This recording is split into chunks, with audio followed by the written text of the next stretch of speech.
আমি একটা আবৃত্তি বলবো, যার নাম পোকার ইচ্ছে, কবি নীরেন্দ্রনাথ চক্রবর্তী। উঠতে বসতে বাবা হাঁকেন, বলবো তোকে কি আর, হতেই হবে তোকে দেশের মস্ত ইঞ্জিনিয়ার।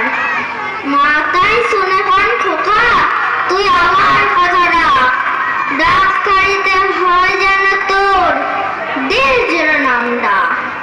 জেঠু বলেন কি হবি তুই, আমি সেটা জানি, তুই হবে এক নোবেল জয়ী বিখ্যাত বিজ্ঞানী। একই সঙ্গে সবাই বলে অন্য কিছু নয়, এবার তোকে হতেই হবে স্কুলে ফার্স্ট বয়। আমার ইচ্ছে ঘুড়ি ওড়াই, লাট্টু ঘোড়াই আর ক্রিকেট খেলি, সাঁতরে করি মস্ত দিঘি পার।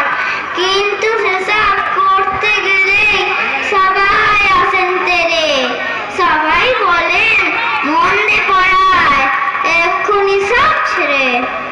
কি আর বলবো এখন, আমার অবস্থাটা এই, লেখা পড়ায় দিন কেটে যায়, কিচ্ছু খেলা নেই। এক এক জনের এক এক ইচ্ছে, সবাই দিচ্ছে তারা, তার ফলে ভাই আমার নিজের ইচ্ছে গেছে মারা। নমস্কার।